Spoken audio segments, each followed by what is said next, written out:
Exciting. Okay. Now, okay, brother. I think we're live, and Yes. we're about to record our podcast. Okay. Okay. Look, do you want to take a bet? Am I gonna fuck it up or not? First try or second take? I think you What's the do it. bet? I think you do I'll it. do fine. All right. Yeah, Right. I think you do fine. Let's see. Yeah. Okay, want to see? Are you ready? Yep. Ready. Awesome. Welcome to Soul Brothers with myself, Simon, and my good friend Eno. Where is I fucked it up today. Perfect. That was not on the table. That was not the bet. So nothing happened yet. That wasn't on you. That wasn't on your bingo card. Nope. Okay, let's do it again. 1, 2, 3. Welcome to Soul Brothers with my good friend Eno and myself, Simon, where it is our job to throw you into the Solana rabbit hole and show you around in our exciting ecosystem.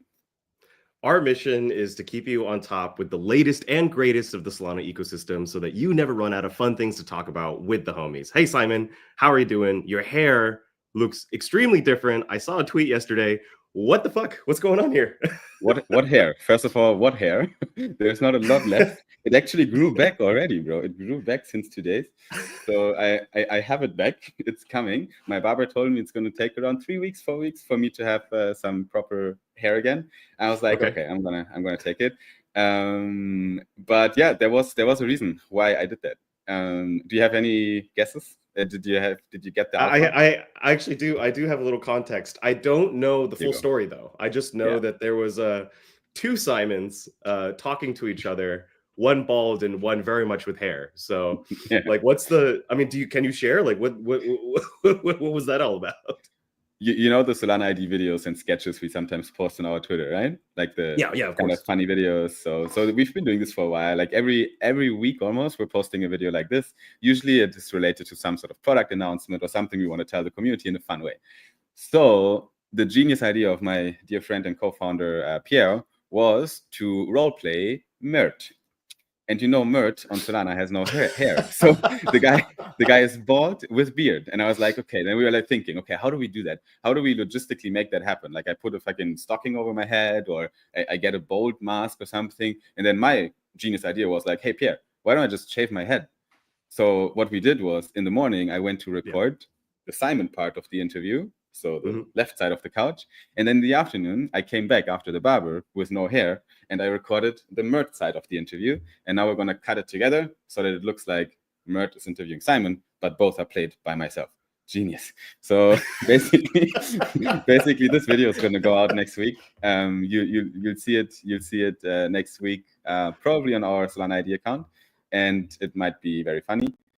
Basically, Mert is going to bull talk Solana ID and our token. And Simon is curiously asking about it. So that's basically the script. So, I definitely I want to get a live viewing on the pod next week. Like I want to see it for real. Let's do it.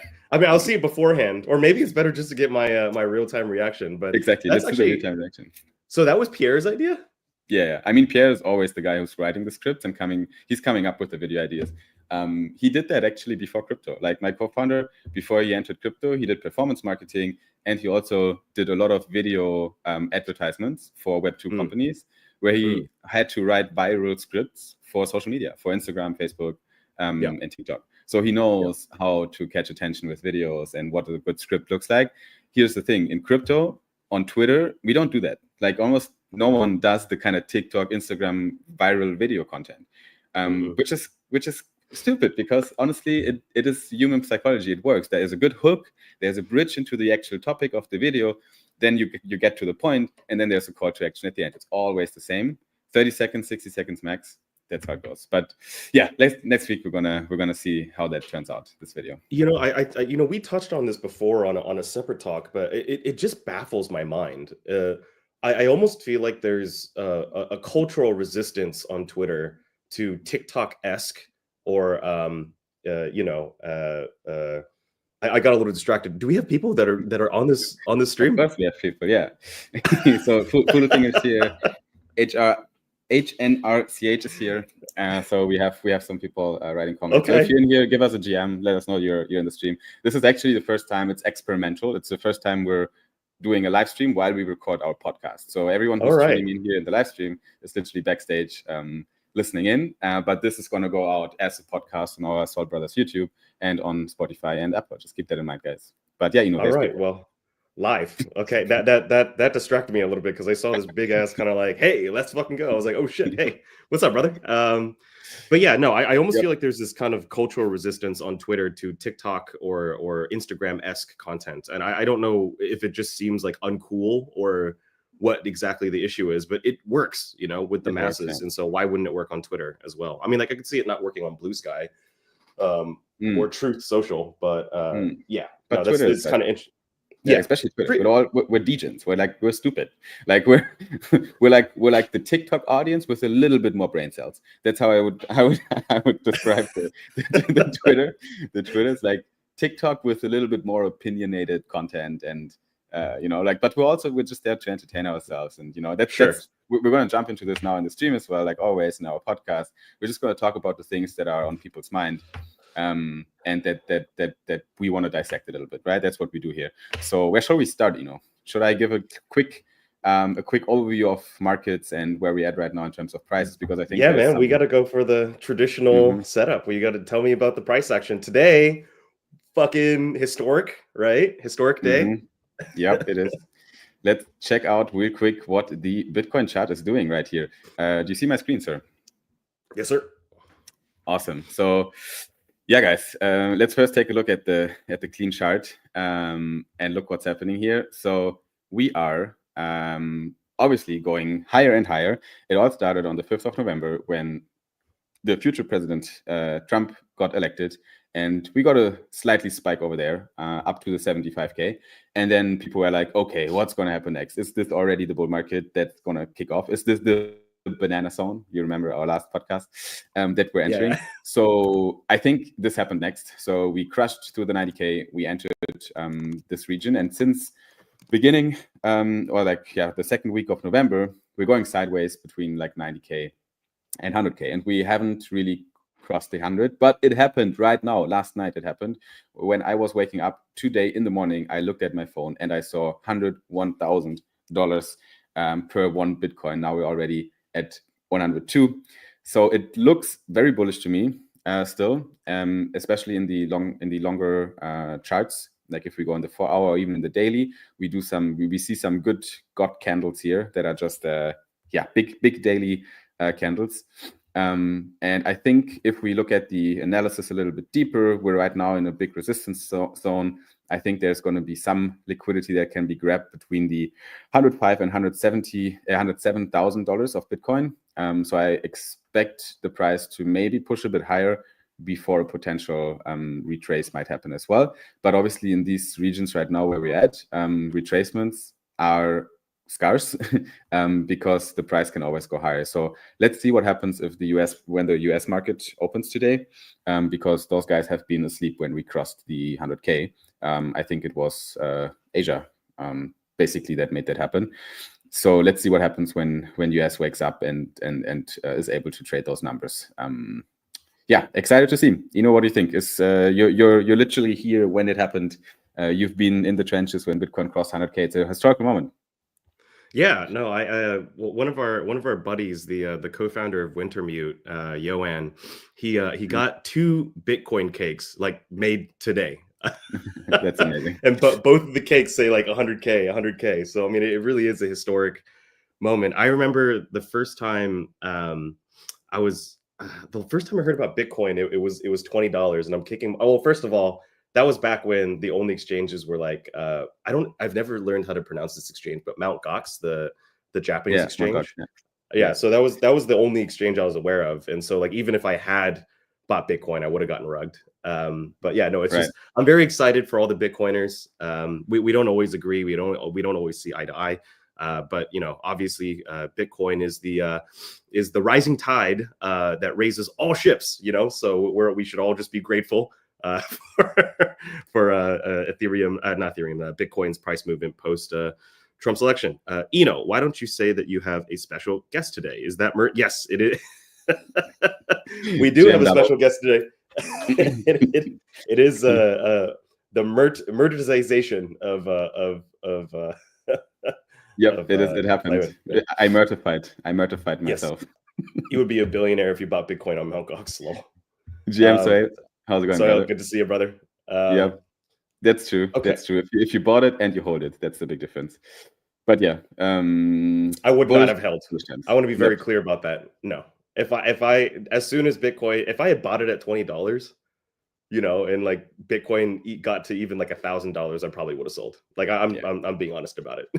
Like everyone, like I think 90% of the people did that. Like who expected 100K Bitcoin back in 2014? Like, come on, like that's a joke. That's a joke. Like if you told me that, I mean, it's not a joke, but if you told me that in 2014, I'd be like, there's no way that will ever happen. There's just And now here we are, like fucking Bitcoin gonna be in the US Treasury. It's in pension funds included. Institutions are trading it. Crossed the 100K. We have a Bitcoin president that's going to be elected, that was elected already, that's super bullish on BTC, that has his own NFT and meme coin collection, that has his own DeFi platform that he's building. Like, this is all nuts. Like, obviously it's crazily bullish, and it's actually a very controversial topic to dive into as well, because is that good for the industry or not? Don't we want more decentralization and less kind of centralized actors to dive into the space? But all in all, when prices go up, I think it's good for crypto. So let's just appreciate the moment. Dude, forget institutions. Like I was calling my wife and I was like, "Why aren't you at dinner? We had dinner today," and then she's like, "I'm so sorry. I'm busy helping out my my uncle." And I'm like, "What are you doing with your uncle?" And he's like, he wants me to set up a BitThumb account, and a BitThumb is like one of the biggest exchanges in Korea.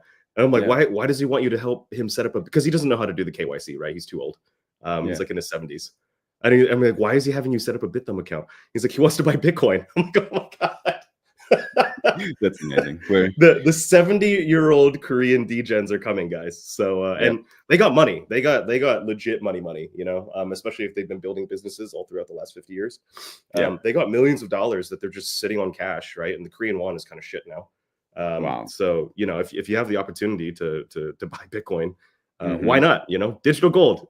Yep, they're coming back, and I think now it's a good time because we're getting the attention again from retail because prices are going up, but then we're also not there yet in terms of topping out. Like, it still looks good. Like there's still air to grow into. I think I shared the rainbow chart the other day in the podcast as well, and we see that historically in the logarithmic chart of Bitcoin, we've reached much higher levels than where we're at right now. So according to the rainbow chart, we should see 180K, 200K almost for like the top signal.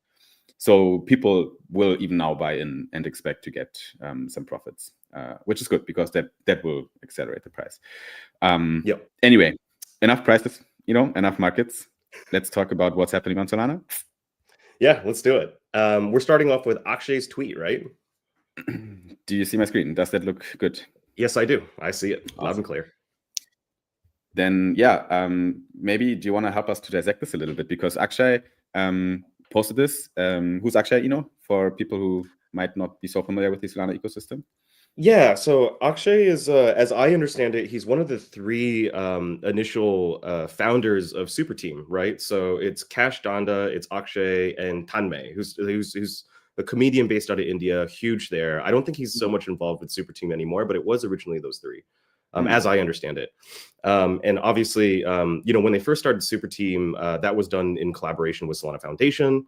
And so Solana Foundation is Super Team is essentially an extension of Solana Foundation. It just does a bunch of stuff that Foundation is not allowed to do because of its own legal structure, right? It's a foundation, so they're not allowed to promote Solana in particular ways. But Super Team allows them to kind of play, and so they get a lot of grants, right? And so throughout that history of growing Solana and Super Team together, Akshay has also in a way, I think, kind of works for Foundation now, but it's not quite clear to me what his role is there. But that's besides the point. The point is that he's a very respected figure. Yeah. Maybe BD. Maybe that's his role. Just a wild guess. Maybe it's BD. Not anymore. That guy's more of a thought leader now, more than anything. But yeah, sure. Why not? Akshay BD. But it is marketing, right? Which is his expertise. Like, I think he's just a good marketer. He knows how to communicate well. He knows how to put narratives into words that people understand. And that's what I think he's excelling at. And that's what he's also posted here. Like he shared some notes with the internal Solana Foundation team, basically relating to the direction of the protocol, right? The direction of the whole ecosystem, which he called the Internet Capital Markets and FET Protocol Engineering. What does that stand for? We know. Well, I'm flattered that you almost called me Pierre, because Pierre is a very good-looking man. But sorry for that. Too many calls for the guy. Too many calls. And he's not even French, which is another subject. But whatever. He's not. He's a fake Frenchie. He hates that. He hates to be called French. Anyway, I'm sorry, man. If your name's Pierre, but yeah, FAT stands for Founders, Apps, and Tokenization. So the gist of it is like, I've known a couple of people who've worked under Akshay before, and they say that when you work under Akshay, he's obsessed with focus. It's like almost one of the main things he talks about with people who are direct report is he gives them a very specific focus. And if they start to get a little crazy with the ideas, as crypto people will very often, he likes to recenter their focus. So I think this is very much in the same spirit of his normal thinking, which is like, look, guys, there's really three key things that we need to hammer on as an ecosystem, right? It's founders, apps, and tokenization, not tokens. It's different, right? So founders is quite obvious. Apps is also quite obvious. Don't need to belabor that either of those points. But tokenization, I think, is something worth talking about. So, I mean, like, do you want to talk about it a little bit? Perhaps, and you talk about this a lot with some of the institutions that are coming on. So please take it away. Yeah, I mean, first of all, like, we know that the North Star for Solana has been being the Nasdaq of the future, right? Be the decentralized Nasdaq. That's like even Toli and Raj, I think, used to say that publicly, which is good. But actually says it's not just to build a decentralized Nasdaq; it's to build an internet native successor to Nasdaq, which is different. It's capital markets with a better access, lower latency, and shared global liquidity. It's a future financial system. That's why we're in crypto for. That's why we find DeFi so exciting. And that's what I think he wants to focus on. That's what he wants to put into the focus of Solana Foundation as well, to kind of accelerate this. So I would just take a quick brief kind of look at the thread he posted, because I think it's super valuable. 15% of humans can participate in US capital markets today, the most liquid market in the world. Crypto is both more accessible and more liquid than them. In peak periods, it has outranked Nasdaq volumes, which is crazy. Already now, crypto has done that in peak moments in terms of trading volume. So he shared charts like this, where you have 30-day trading volumes that are bigger on Binance than on Nasdaq and the NYSE, which is crazy. Binance obviously is not Solana. It's a centralized exchange. We want more liquidity on chain. We want more volume on chain. And I think that's what the Solana ecosystem stands for as well. I love this graphic as well, right? Like, this is pretty cool. Like comparing Solana, to the kind of capital markets of the world that are already super established. And then basically I think it's a very fair comparison as well between all of them, because it's not one of those pictures where you kind of make the other one look super bad. Oh, you mean like every pitch deck ever, where it's all like, here's cherry picked features of the product. And as you can see, my product has all the X's, and this product has nothing.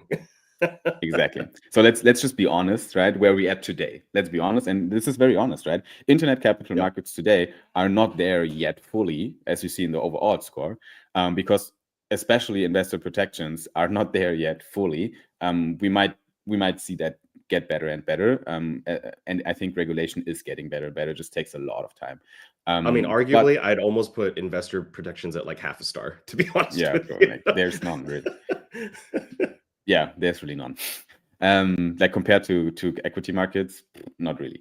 And then accessibility is like the one kind of killer use case that we have in internet capital markets, accessible for everyone all over the world, permissionless, decentralized on chain, which is the whole idea of it. It takes less than $2 and less than 2 minutes to go public, which is crazy. That's basically comparing an ICO to an IPO, I would say. Yeah. So yeah, pretty crazy. Anything else we want to touch on here? Let's see. Yeah, I mean, with regards to tokenization, what he's specifically referring to is not just meme coins, right? Like, obviously, there are hundreds of thousands of meme coins being launched at this moment during the bull.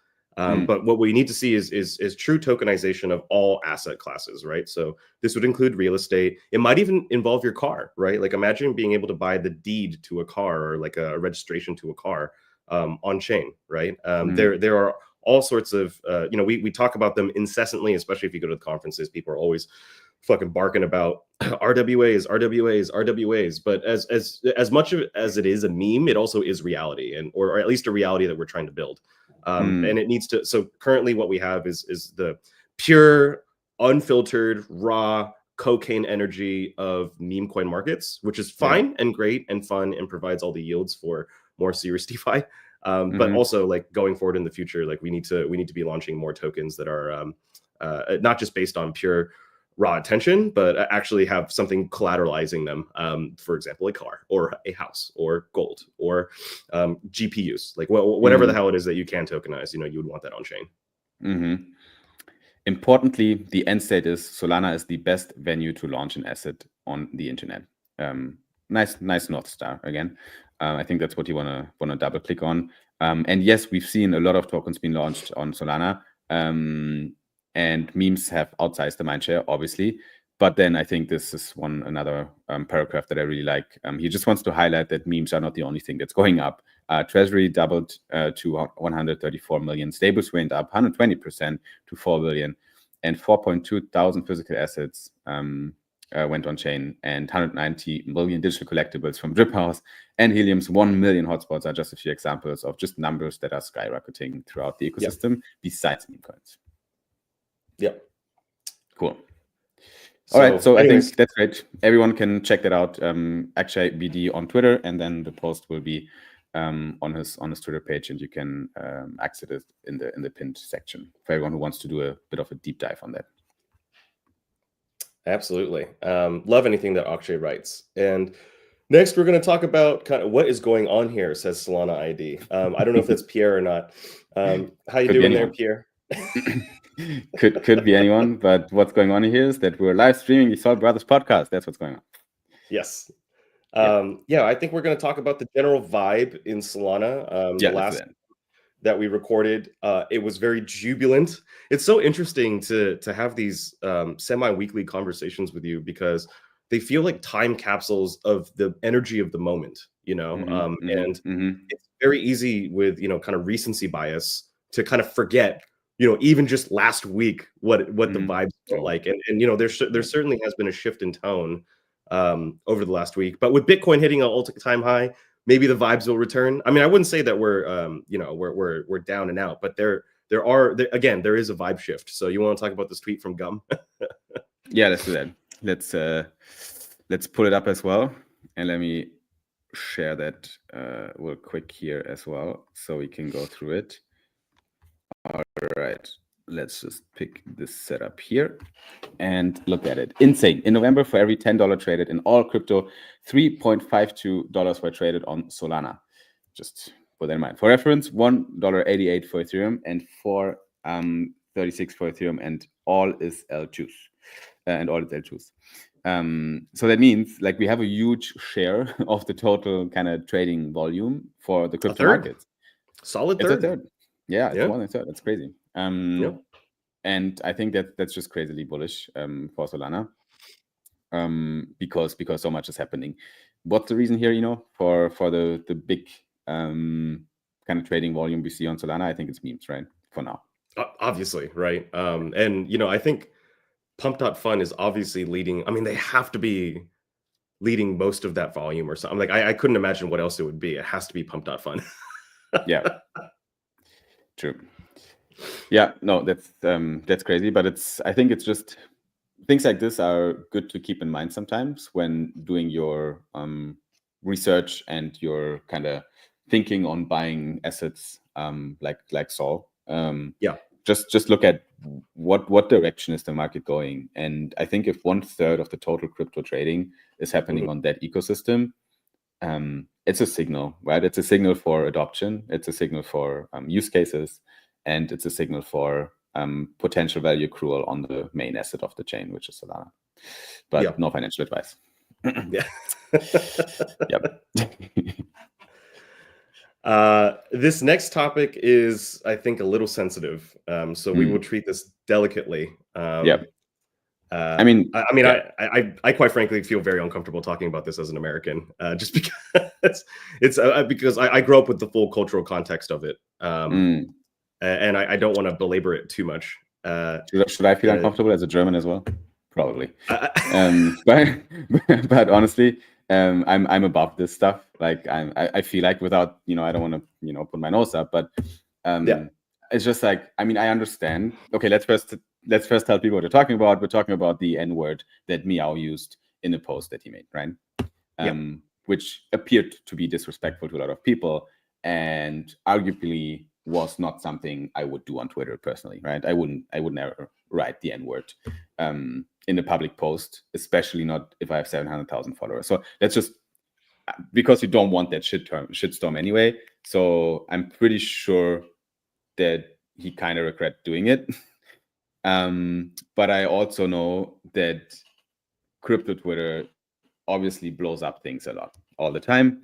And there's just so many voices. It's a huge forum you have, right? Of hundreds of thousands, millions of people seeing that topic and jumping on it, right? And you hear a lot of opinions and it just spirals up. And I think that's what happened. We saw a lot of opinionated posts about that topic where people criticized Meow.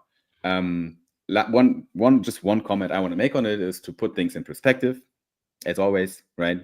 This man is not an evil man. I don't think he has anything against any kind of minorities in the world.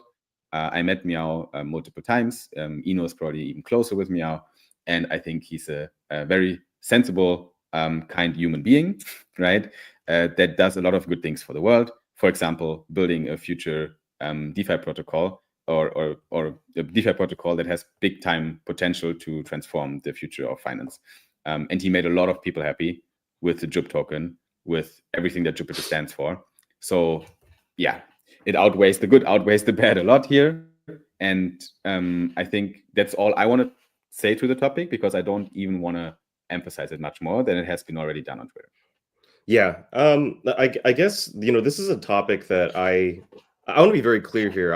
Like in terms of political spectrum, as well as kind of like how I am from a temperament standpoint, I'm much more progressive and liberal. And so, I do think that the historical reasons for believing certain things matter, right? Like history matters. Yeah. Like you should always take into account the full history of events or certain words. Now, but I think there's a line, right? So, this isn't about cancel culture or, you're not allowed to say certain things just out of principle. It's it's a tricky question of what do you do when you make a mistake online? I think unequivocally it was a mistake, right? Now, are certain mistakes just completely unforgivable?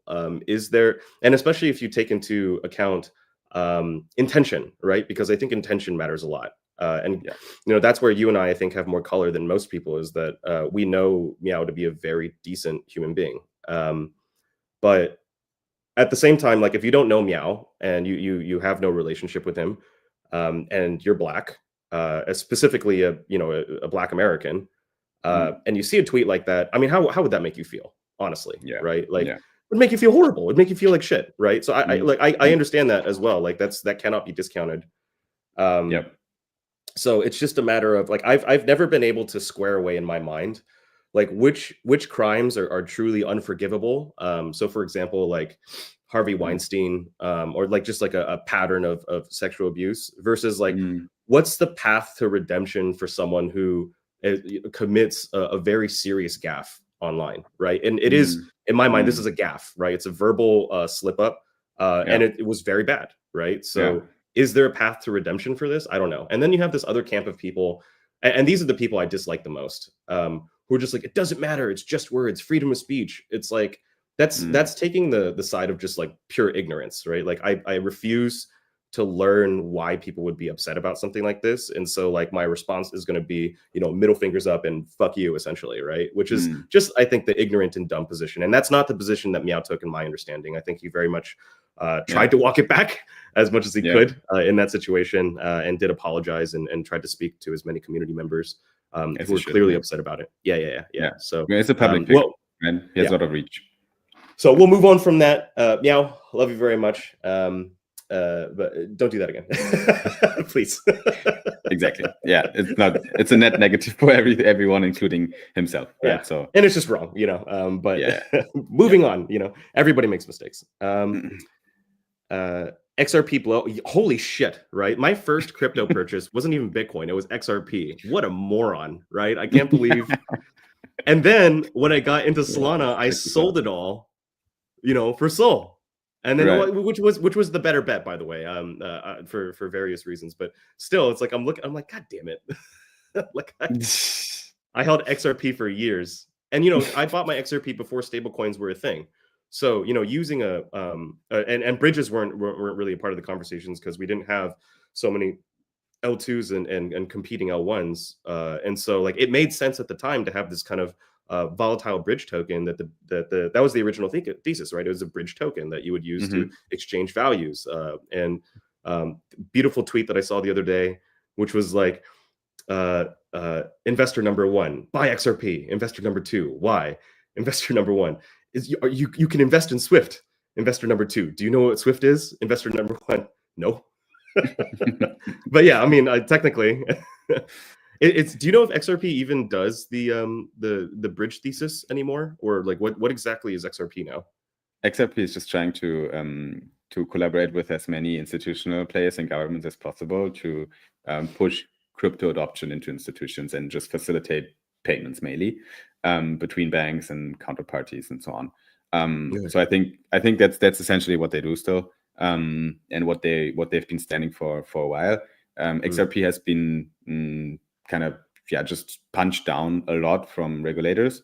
They had a lot of shitstorm from the SEC, like even back here in that time where we saw a lot of volatility.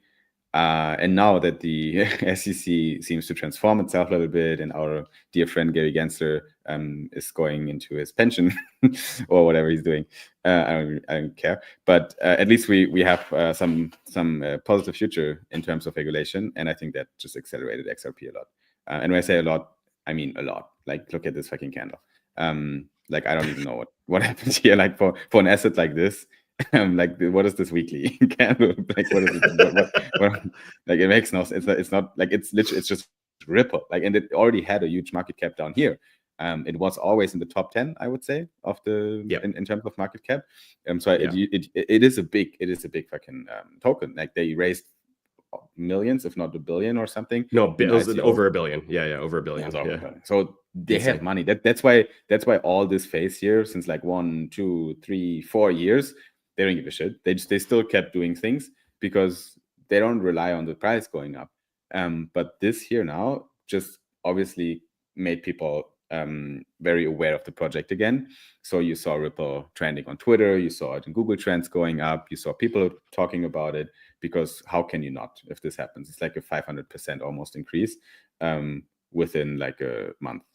Yeah. Dude, who knew that the next TikTok meme coin wasn't going to be like a variant of Chill Guy? It was like literally in terms of TikTok retail investments, it goes Chill Guy and then XRP. It's like like that was not on my 2024 bingo card. XRP is gonna XRP is a banking meme coin. So hell, I think that's a very fair point. Yeah, but I probably favor it, like, in terms of, do I don't even know, like compared to the actual meme coins, because at least they do have partnerships with a few governments, and they do stuff like they're trying to push crypto adoption. So yeah, but anyway, XRP is not Solana, so let's stop here. It does add fuel to the whole crypto movement right now, and the kind of momentum we have already, which is good, and it will also flow into the Solana ecosystem. That kind of momentum helps us to go up. But let's chat a little bit about what's happening on Solana, in the ecosystem, in the trenches. What are projects doing? What are some project updates, Emo? Let's go to them quickly. But why is there so much stuff going on all the time? There's just like, I mean, like, so many new products, so many new initiatives. This new thing from Monkey DAO, super curious about what this is. I did see it. I know Jemmy and Cersei and the whole team is doing a great job. So is it just like, is it 25 days of Christmas monkey style? What exactly is going on here? Yeah. So basically, there's prizes every day, like a little advent calendar, right? You have 24 days. 24 days. Yeah, 24 prizes you can win as part of the, how do they call it? 24 days of Monkey. That's what they call it, I think, officially. And yeah, did you? I haven't seen it, but did you see the claw machine at Breakpoint? Do you know what they referred to? What was that? So the claw machine was literally like a kind of those kind of grabber type machines where you could grab, balls out of this gaming machine. And inside the balls were different prizes that you would earn, like a banana smoothie or like a plushie or maybe even an SMB. I'm not even quite so sure what all the prizes were. Didn't have time to stop by the booth. Except for when they were setting it up, but wasn't able to like go throughout all the Breakpoint because I missed half of it. But anyways, yeah. So I mean, you had to get tokens. You could either purchase the tokens with bananas from the banana stand, which is kind of like their point system in a way, or I think you could have sold soul. But each token gives you a play, obviously. So yeah, that's pretty cool. Cool. And I think now they basically claim that that it is what they say. It's the same thing, just digitally. So that was the idea of it. Let me just see if that browser works here. Wir überprüfen Ihren Browser. Okay, why is it German? for to page That's good, yeah. Yeah. Anyway, it looks like this. So they have a post. You again code would play monkeydao.io. I cannot play, I think, with my Safari browser right now. But yeah, basically you need to connect Solflare. They have a partnership with Solflare for this, which is amazing, really cool. And then you can basically win something every day. I think obviously Monkey holders have more spins and more chances to win something. Because they hold a monkey, obviously. But everyone can basically spin here and can play the game. That's what it says. I think they mentioned it as well somewhere. But yeah, check it out, guys. Here, that's what monkeys get. Daily Christmas coins are awarded. For Gen 3 people, they get a coin. Gen 2 people get 2 coins, and so on. So monkeys can claim a Christmas coin every day during the event for free play. And then once your free coin is used, you can keep playing with Sol in the public mode, but it's not expensive to play. And over $50,000 of prizes are in that machine, which is pretty cool. Yeah. I remember my first NFT was a monkey. I bought it right after we launched at Ho Chi Minh Hacker House. Like we launched, I met my first monkeys over there. They put me into a group chat. And they bullied me into buying a monkey. They were like, "Hey, you want to stay in this chat? Win monkey, win monkey, win monkey." I was like, "You fuckers!" So I got it. And that was my first NFT. So once monkey, always monkey, I suppose. That's really cool, man. No, yeah. I love the monkeys. I love the monkeys as well. Really good people, and we had Solana ID also collaborating a bit with them, obviously, which makes a lot of sense. Great community of builders. Yeah. And monkeys were expensive back then, like very, very expensive. I think it was like almost like 120 SOL, which I mean, for me, it was quite a bit for like, because especially someone not familiar with NFTs or NFT culture, I was like, how could this possibly be worth this? This is insane. Right now, they are also they went up a bit in price again. They're performing really well right now. Yeah, there was a pump. There's only a few communities that I really think will do well. It's Monkey DAO, Mad Lads, Boogle, Lucid Drakes, Dead King Society. A lot of these 1-for-1 collections make sense to me. I know that there's a bunch of I'm aware of Azuki, I'm aware of Galactic Geckos, I'm aware of these other generative projects. No disrespect to them. It's just that I think in terms of like really strong community, kind of the 5 that I talked about. Those are my top 5 like goated picks. I'd own all of them if I could. But some of them, like the Boogles, are like goddamn like 350K. I don't have that lying around. It's crazy. Have you seen the last Lucid Drake auction? Because I'm highly involved since I'm trying to get one since half a year. Have you seen what happened? I think it's a Basquiat, right? So it's a Basquiat inspired Lucid Drake. What's going on there? It was like I was obviously going for it again, as always. So first time when I tried to buy one, it got sold for like 10K, and there was like almost half year ago. And I was like, oh wait, wow, those guys are, they're killing it. It's expensive. It's an expensive NFT. Then I tried again, 15K. Then the next auction came up, 20K. The next auction came up, 27K. And every time I tapped out because I was like, fuck, like those guys are always like Super Simon bought one before me, Dirt bought one before me, a few people. And now fucking Kevin Recoy, GM Kevin, like if you see that, thanks for battling with me. But like he pushed up the price for the last Lucid Drake to $42,000. And yeah. And I did take part in the auction until a high moment, but at 30 something, I was like, this guy is not going to stop. I checked his wallet and he had like $800,000 worth of Solana on there. I was like, I think he's just going to buy it for whatever, because he wanted that exact NFT because it looked so dope. And I was like, it is. It's arguably the best Lucid Drake that they've released. I remember I'm kicking myself now because I do remember that 10K auction. And I'm like, man, I should have just bought it because Dan has been on my ass to join the den for the longest time, and I feel bad that I didn't join it earlier. But honestly, like I just did not have I have to ask the wife for permission for certain purchases, and I do. I'm a married man. My funds are her funds. And NFTs are always a hard sell for her. It's very, very hard sell. Even my first monkey, I had to ask for permission, and she's like, "You want to buy what with what?" I was like, okay, listen. Yeah, it's a hard sell, bro. It's a hard sell. I also have to ask my wife, but Pierre's okay with it. But at least until a point, I think. The Solana ID account is about to text here like, "What'd you say?" Financial decisions always with a wifey. Anyway, what else? What are we touching on in terms of Solana ecosystem projects? Vector.fun, what the heck? Do you want to share my screen real quick? Yes, sir. Let me just pull it up right here. Here you go. Yeah. So we have, by the way, for the record, this over here, it doesn't mean pornography. It's just notes for our show. We should probably so I swear to God, if I didn't say that, someone would be like, Eno has porn on his Notion right there. Episode 6 of what? Episode 6 of the podcast. Get that out of your filthy minds. Anyways, so Vector.fun is a new project released by the Tensor team. I've had the pleasure of speaking with Ilmoy a couple of times, and I think he's been feeling a little bit of existential dread, even going back to earlier this year, about the future of Tensor. Obviously, Tensor had a very successful token launch.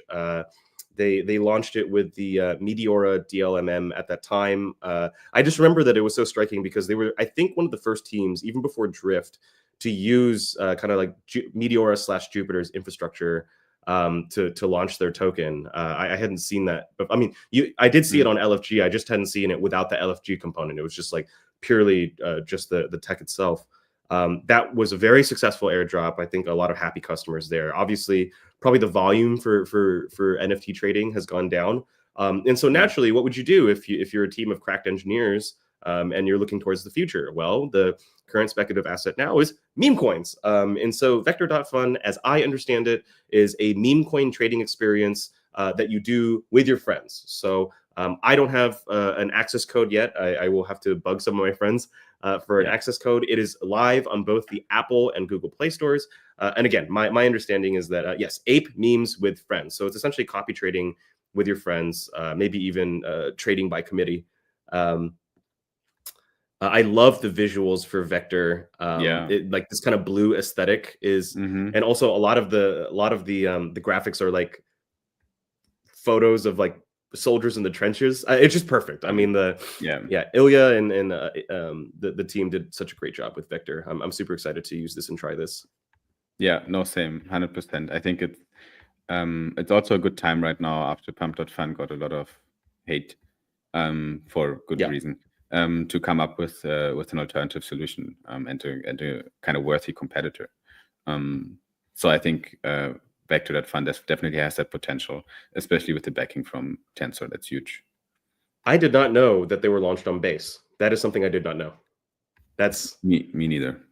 BM to Vector.fun. Vector that's pretty sick, man. Getting a direct shout out from Coinbase. I mean, the team is based out of the States, so it would make sense that they would try to do that. But that's very cool. Awesome. So hopefully with the Trump presidency, one of the silver linings is that we will have free and open meme coin trading going forward. That's a good word. Yeah. And we're gonna keep this just right on rolling. You could just keep sharing my screen, bud, because we got another product. Yeah, Meteora. They've released a new. I want to call it a feature. It's not really a new product, right? So this feature allows you to stake meme coins for meme coin rewards, which is like very cool. So the idea is that the top 999 people by amount staked. So like if you had like 10 million, you'd be like number one in the leaderboard. If you had like 5 units of a meme coin, you probably wouldn't even be on the leaderboard. You would probably be so basically, if you want to stay on the leaderboard, you have to keep staking more tokens, which creates like a what they call it a PPP mindset. So it's kind of all about growth of the token. And like, why would you care about being in the top 999 investors or stakers of a token? Because a portion of the trading fees go directly into paying stakers, right? So as of launch yesterday, or technically today, at like 2 a.m. My time, anyways, they collected, I think, $3.7 million in fees that will be distributed on a daily basis to the top 999 stakers. And they want this to be the new paradigm for meme coins, where there's this virtuous cycle of buy meme coin, stake it, try to be in the top 1,000. A portion of the trading fees go into stakers. You want to be higher in the ranking because you will accrue more staking fees, and the fees come from trading fees of the token itself. So that's cool. I like it. Interesting. So it's basically a good incentive overall for people to hold memes and not dump them. So they basically build a system for that, right? To keep them stake. What kind of memes can I put there? So they are working in partnership with a token called M3, which is just pronounced meme. And like I said before, they've collected $3.5 million in trading fees so far, or it might even be an allocation that was given to them by the meme team. I'm not quite so sure about that. Top Wallet has 3 million in meme staked, and so they're printing 7.3K a day. So not only is it basically the paradigm for meme .meteora.ag, the paradigm here is not only is it a race to buy, right, but it's also a race to stake. And there's also a cooldown period for your unstake. And so like you're kind of incentivized to keep your money in there for a little while as you accrue fees. So again, I'm really curious what this will mean for meme coins in general. Like, what's the most successful version of this product look like? Like, I have a hard time believing that we'll have hundreds of thousands of successful meme coins. That just doesn't compute for me, right? No, it doesn't work. But certainly, I could see. Yeah, I mean, I could see this platform itself, birthing 5 or perhaps even a dozen really successful meme coins that do it particularly well. Because your social media game still has to be strong. Your fundamentals still have to be strong. So like this isn't going to solve it for you. But if you're a solid team and then you have a staking mechanism, it might actually work for you. 100%. I mean, a lot of coins do it anyway, right? By themselves, they implement some sort of staking for themselves, and I think now they have a platform to do it. Just one question, like right now there's only meme on it, like only the one token that you can use, but in the future they want to open this for kind of a lot of meme coins that decide to any project that wants to you could use this platform to provide staking for your users and provide them with juicy rewards. So I saw this. Do you remember RG from Orca? Of course. Yeah. So he has this really funny meme. You've seen that meme where like they stick like a piece of tape on like a giant barrel of water that's just like leaking water, and that tape is like magic tape that just like plugs the hole. Yeah. It's all like devs, and then on the tape is just staking, and they just put it on. Yeah, exactly. That's what I was thinking of as well. Like we need to find some reason to increase the demand for our token. Oh, let's just implement staking, and then I'm like, guys, Staking is for blockchains that are proof of stake, to validate the Yeah, system. Like, why do you need Yeah. staking? And it's like, it makes sense. But I mean, I understand the mechanism, right?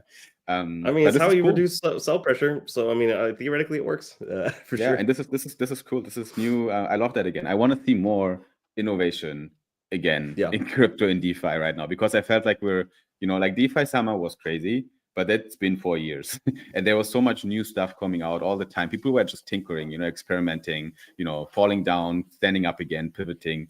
And right now it feels like too mature already, but we're not. Like, we need to keep innovating, especially in those kind of sectors, because meme coins are still broken. Like, it's not figured out yet how that stuff works, and most of the people are losing money. If you scroll down a bit, I think the second post is really good. Like, we have a problem. 99% of meme coins go to zero, right? That's like true. 1.2 million new tokens launched in Pump Fund, and 1.4% migrated to DEX. The other ones all went to shit, and 0.05% tokens surpassed 1 million market cap, which is nothing. Yeah. So yeah, we need to have systems in place that can solve that, and I think Meteora did a good move. So Yeah, shout out, good stuff. I totally agree with you. And this is a bit of as much of a Solana maxi as I am, this is a bit of a criticism to the ecosystem. Yeah. Most of our best products are copy pastes of things that have existed before. And sure that we might make some slight modifications, because like we have the performance to actually do certain things that you can't do on Ethereum, or just be cost prohibitive too. Like Meteora is, a variant of Trader Joe's, right? And I don't know. I think the only truly innovative product that we've had that feels like a product of Solana itself is Pump.fun. I'm not quite so sure if there's anything else like it before it, right? Like it feels like a truly original idea.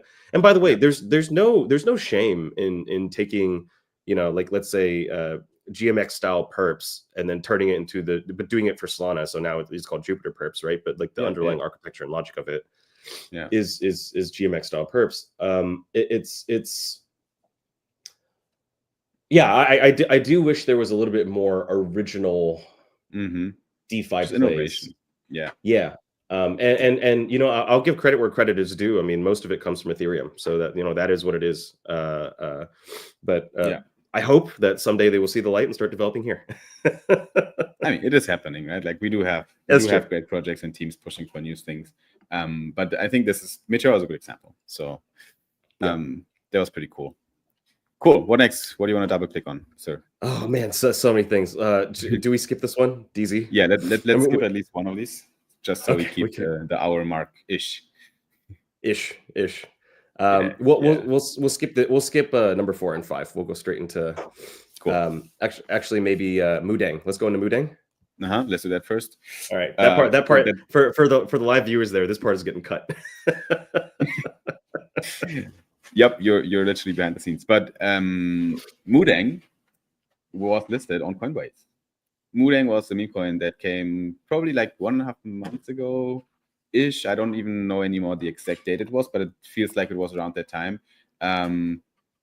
What animal is it? A hippo? I don't even know. Yeah, it's a baby hippo. Yeah, you're correct. Yeah, it's a baby hippo from some zoo somewhere in the world that got a lot of attention. And Elon Musk obviously started to talk about it as well, and it just got a lot of attention as a meme, and it exploded. So it was one of the memes next to Peanut and those guys and Chill Guy that managed somehow to get the attention they wanted, to catapult themselves into millions of market caps now, or hundreds of millions of market caps.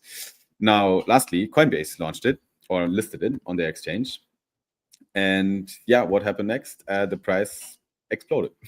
So once more, Mudang is not dead. It kind of came back strong, and I think now people are just waiting for some next move, I would say, in terms of maybe other listings that could come up. So I think people are now speculating on Binance. So Mudang is currently sitting at 465 million. And I don't know. It's not back to all-time highs. No. I'm a little bearish on centralized exchange list. Okay, no, I'm not bearish, but it's just like, it's not a guarantee that you're. It used to be almost a guarantee that if you if you were listed on a centralized exchange, like, your token would pump. And like in this case, Mudang, it didn't even get to an all-time high, and it's kind of slowly petering. And maybe I'll be proven wrong. And there was a huge big dick green candle, once there was an announcement, like huge. I don't know who that was. Perhaps even Coinbase themselves. No idea. But yeah. Congratulations to Mudang and the hippo. Yep. I agree with you. I'd navigate this with caution. This kind of tokens. They're already pretty expensive to buy, and the question is, where do they go? What's the value they provide to the world, and what's their value proposition, basically? Where that keeps them going higher, like, because now Coinbase listing was a good example. The price shoots up and it retraces almost half the way down again. So was the listing like a huge deal for them? You can argue about it, right? It's not sustainable.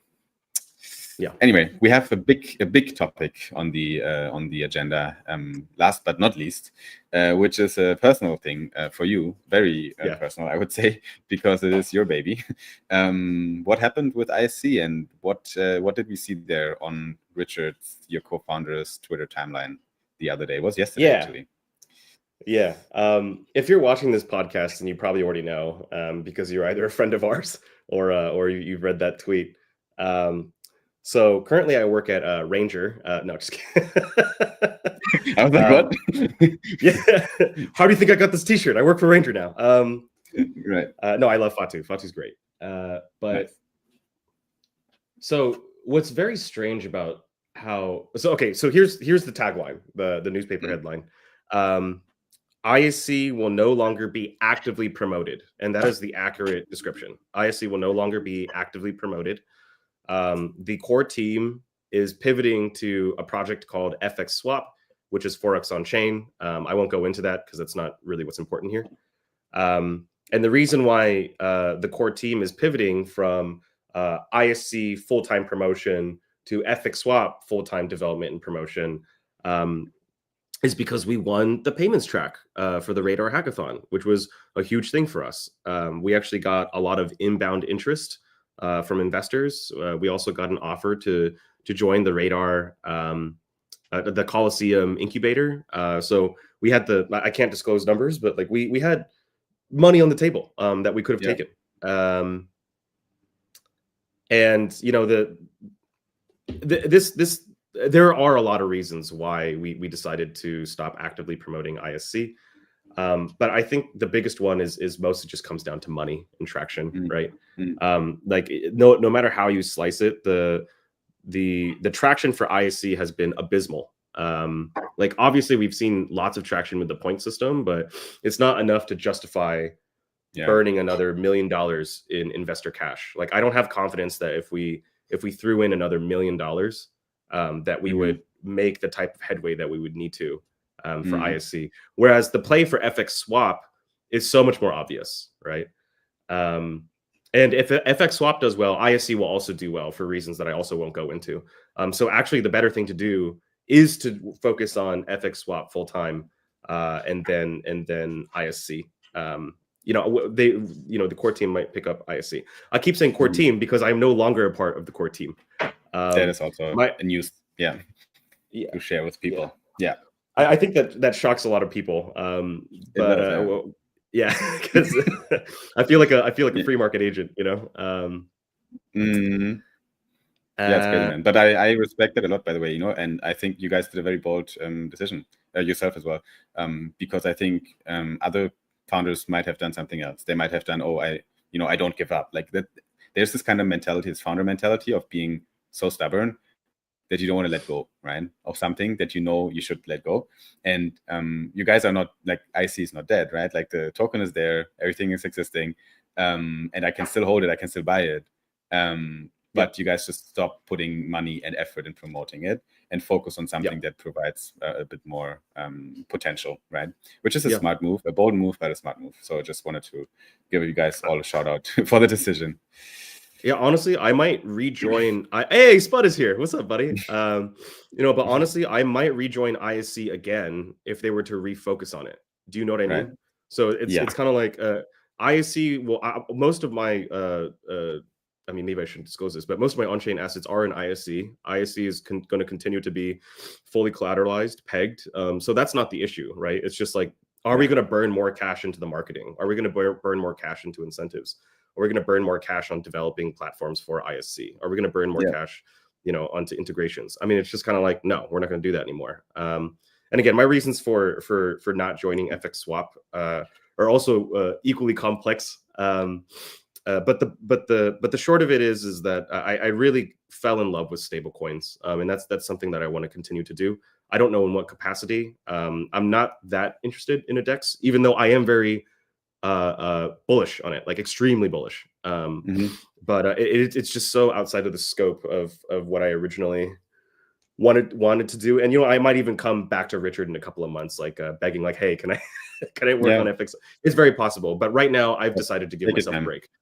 Figure out what we're doing next. Exactly. And people respect the decision. You're a pioneer ahead of your time. Spot, thank you for your take on that. We appreciate you, sir. Legend. Sorry for that little diatribe there, but that's kind of what's going on. I think you knew a couple of days before we announced it, and it was the decision was made very recently. This is it's not something we've been sitting on for a very long time. So it did take us a little while to figure out like how exactly, like who did we need to contact first. Anyways, enough of that. So now I'm focusing on Soul Brothers at the very least. Like this is definitely a key interest of mine, is just continuing to talk about stuff that's going on in Solana. Like this is a topic that's very near and dear to my heart. And I hope people can see that we're experimenting, trying to progress and making this bigger and better. We're going to live stream all the recordings going forward. We're going to do it almost in a weekly capacity whenever we have the time to it, and we're really push for doing this on a weekly capacity, because as you guys see, we've been talking now for an hour already, and it's been a lot to cover, and we didn't cover everything we wanted to, so we should definitely keep a weekly cadence. GM Dealer, good to see you as well in the community. Yes, we are all good. You're good too, brother. But I think lastly, after we went through all the points, and after we also talked a bit about the IC news, let's share the major events that are coming up in the Solana ecosystem for people who are interested. What's happening IRL in Solana? What kind of chances do you have to get in touch with founders, projects, but also users somewhere in the world? And I think the next thing that's coming up would be Katztanbul. Is that correct? What is it? Yes.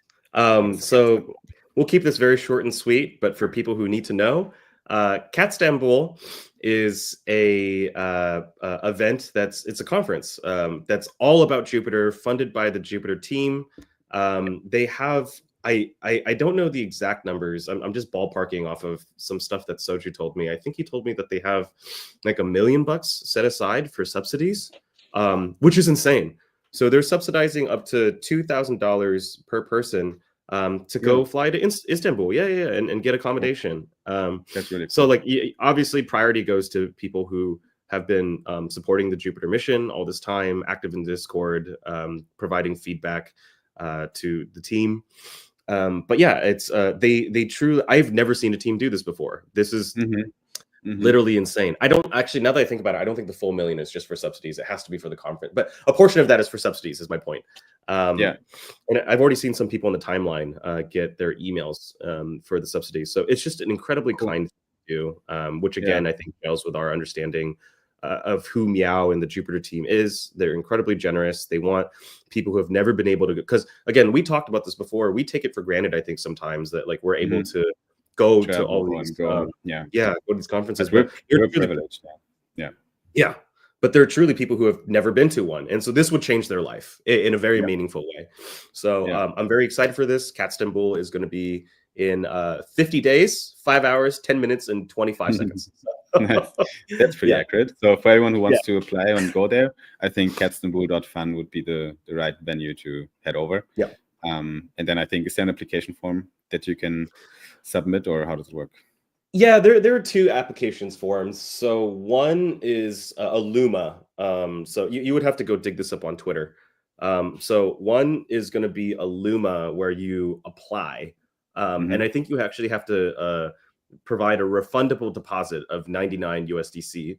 This is to cut out on spam, right? Like only serious people would actually send 99 USDC.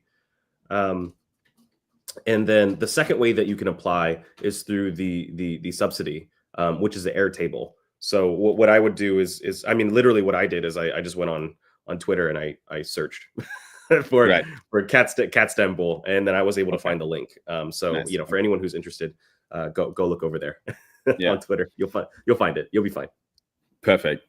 And then next up, Sohail already mentioned it in the comments as well. We have Flow Bali, which is I think also called Solana Temple, right? If you want to look it up on Twitter. And what it is, it's a month-long retreat in Bali where founders can get together.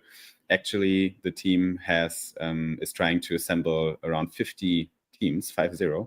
They have a huge accommodation with place for more than 100 people to bring under there in a basically in a, how do you call it? It's like a recreational resort center where you have gym access, you have a co-working space, an office. Teams can also get dedicated offices if they want to against the price. And then there's going to be a schedule as well, a program where you can take part in daily wellness activities like meditation, yoga, CrossFit. Obviously, we're on Bali, right?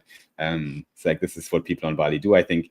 But you can also do hiking, surfing, and obviously we're founders, so there's going to be weekly pitch practices, demo days, workshops, and so on. But it's a nice kind of symbiosis between working and getting shit done and getting together with founders and taking care of yourself and progressing. They will literally do a performance tracking when you come with like a body analysis and everything. And then you can do one after as well to see if you progressed not only in business, but also personally and on your health journey. So growth and wellness are the two key parts they're promoting here. This is mainly done by Ivan from Nomads and Venture Launch. Together with the FOMO guys, in this case, George is helping out here and supporting, which is really cool. So it's a nice project. Obviously, as you can see, like we're going to be there. So me and my co-founder are definitely going to be there for almost the full time, trying to connect with the other teams on Bali. And the good thing about it as well, it's not too expensive, right? Like Bali is quite cheap, so you can get an accommodation for 1 month, I think already for around $1,000, which is pretty good. It's pretty decent for a nice apartment. Okay, well that's freaking awesome, and I'm really looking forward to all that George is cooking up in Bali with Flow. I actually have a call with him in like 30 minutes, so I'll dive right into it with him. Exactly. Yeah, and I think we should wrap it up. It has been a pleasure as always. We've covered a lot of ground today, as usually, talking about markets, talking about projects on Solana and upcoming events, and we're going to do it again. So next week, there's most likely going to be another live stream and also another recording. If you see this on Spotify, on Apple Podcast, or on YouTube, make sure to subscribe to the channels, like the video if it's on YouTube, show us some love because we are planning to make the Sol Brothers much, much bigger than they are right now. So thanks for tuning in, everyone, and being part of this amazing journey. And we see you guys at the next one. Thanks, everybody. Take it easy. Perfect. I'm going to end the stream as well. So this was the cut for the recording. And everyone who was listening and tuning in live right now, thanks for joining this. It was experimental, as we said, but we have 170 people right now on my Twitter, for example, that are in the live stream, and I think on YouTube are a few as well. And we're all gonna make it. Take the words of Spud and have a good day with that, keeping that in mind. Now it's time for the real alpha. So what should we tell the people that are in the live stream? Is there any secrets we can tell them? What's the real alpha? What's something I feel comfortable shilling? I'm printing like $800 a day on ore boosts. Really? Yeah. So like I haven't been keeping that to myself. I've been yelling about it on the timeline a lot. Now it did require a little bit of capital. So I think I started with maybe like 25K or 30K. I don't quite remember how much I put into the Meteora dynamic. It's a dynamic pool of Ore ISC, but you don't need, like, if you don't want to do Ore ISC, that's fine. But Ore ISC just gives you the most rewards. So I'm earning like 18 ore a day at this point. And each ore is worth about 32, but it jackknifes anywhere between 32 and like 57. So it's a lot of coin, It is. And I've been doing it for like almost a month and a half now, or coming up on 2 months. I've doubled the size of my position. So like now I think I'm up to around like 60K. I just keep restaking it into not restaking it, but redepositing it into the dynamic pool on Meteora. So I don't know if you have some cash. And by the way, if you don't want to do the ISC or play, that's fine, because they're going to be opening up like a or USDC pool. I think they're going to be opening up a or HNT. I think it's a Helium network. I could be wrong about that. But anyways, my point being is that that's been my default DeFi play for the last like 2 months. Is just ISC or and just printing free or. I really enjoy it. Where does the yield come from? Sorry for the question, but sure. Let me you know, I it's so hard to find these things if you're not already. Yeah. So basically, what people do is they go to meteora.ag, app.meteora.ag, and they look for ISC or right, and then they can find the pool. Wait, how do I post links here? Can I not? You can put it in the on the right. You should be able to put it in the comments. Yeah, it says join the chat, and it says like connect. I have to connect my YouTube. What the fuck? Yeah, you can post probably on. Why not? I will get this information to the people. Just give it a second. This is I think this is good. And they're going to be shutting down these rewards soon, by the way, because ISC is phasing out. So there's this comment has failed to post to Soul Brothers. Motherfucker. Okay, you know what? I'm just going to share my screen. Do you mind? Yeah. Let me put it up. Cool. You need to reshare. Good alpha. You go. Good alpha for folks. So I won't be sharing my personal positions, but so essentially you would go to. Okay, so let's just start with the Meteora. Meteora.app, right? So launch app, and you want to go into dynamic pools. That's the trick. Not DLMM. You're going to dynamic pools, and then you're searching for or ISC. TVL is currently at because once we announced that ISC is no longer going to be actively worked on, a lot of people got spooked, which is fair. This was at like 600,000, like literally 2 days ago. Right. But that's good for me because I'm earning more ore now, so I'm happy with it. I'm fine. If people are scared, that's okay. So then you deposit, you would get Meteor LP tokens. So that's what you get in exchange. And then you have to go to a tool called Eclipse. But the problem is that it's spelled, the L is spelled with a 1, so it's like Eclipse with a 1. And this is where you can stake your Meteora. So like I don't want to connect my wallet because I don't want to dox my shit. But yeah, this is where you could. Yeah, this is where you stake those LP tokens and then you print free ore. So again, I've been printing like anywhere between 12 to 24 ore a day, just kind of depending on how many I haven't changed how many LP tokens I have in the pool. I just keep adding more. But other people, I mean, sometimes the pool increases or shrinks, and right now I'm a big part of that pool. So there's like 100 ore being distributed every day, and I'm getting like close to 20% of that. So I'm pretty happy with that. So anyways, if anyone's looking for a strategy that will print like close to, depending on how much money you're willing to put in, like anywhere from like $200 to like $1,000 a day, this is a really cool strategy to try out. What's and it's going to be ending soon. Yeah. What would you say is the risk? Impermanent loss for sure. So like if ore were to, so like I have about 9.35 LP tokens of ISC ore, right? So if ore were to skyrocket, right, like what I would receive is probably closer to like maybe like 200 ore, and the remaining I would receive in ISC. Which is my upside is significantly reduced because of the impermanent loss. So that is the risk. Also, another risk is that ore could just crash to zero. I don't know why it would do that, but it's anything is possible. So I could and if it crashes to zero, then what you end up with is just the worthless token mostly, right? Like I would have probably thousands of useless ore that are all valued at $0. So that is also another risk. You're still taking you're still taking on exposure to the token even when you're LPing. Right. I don't know if this is all English for folks. Maybe I'm I just sound like one of those like those DeFi nerds that can't simplify things. I'm sorry, but basically buy Aura and ISC or any of their future boosts. Aura Boosts is a program that they're just going to continue to be adding more tokens to the network. So buy partner token plus Aura, deposit it into, I think going forward, they're going to be using Camino, not Meteora. But the mechanism's still the same. You receive, I think in the future, Camino tokens, and then you would stake them on this website, Eclipse, stake.eclipse.me. Who's and Eclipse? then if do you know who that is? Yeah, of course. So Eclipse is a team that works with Aura, but they are not Aura. I think they do a little bit of MMing as well as kind of like what do you call it? Kind of like liquid fund provision. So those are kind of the two things that they work on, but they work very closely with the Aura team. Sorry guys, I'm trying to share alpha. I don't know if this is actually useful to anybody, but it's been very interesting to me. It's been fun for me. Yeah.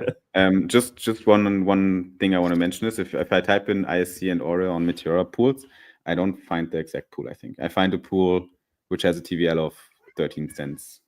You have to go to dynamic pools right over here. Okay. Thanks for. I think that's just for people to know what to do, so they don't find the wrong pool. Okay, got it. Yeah, I mean, if you try to search it here, you know, ISC and DLMM, you're right. You will just find this very tiny pool.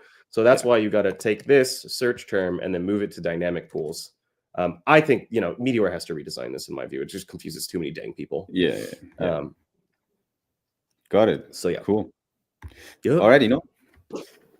Sounds good. At least some alpha we could share. I'll end the stream, guys. Thanks for tuning in, everyone. And we'll see you at the next one. You have a good day, guys. Peace out. Thanks. Take it easy, guys. Adios.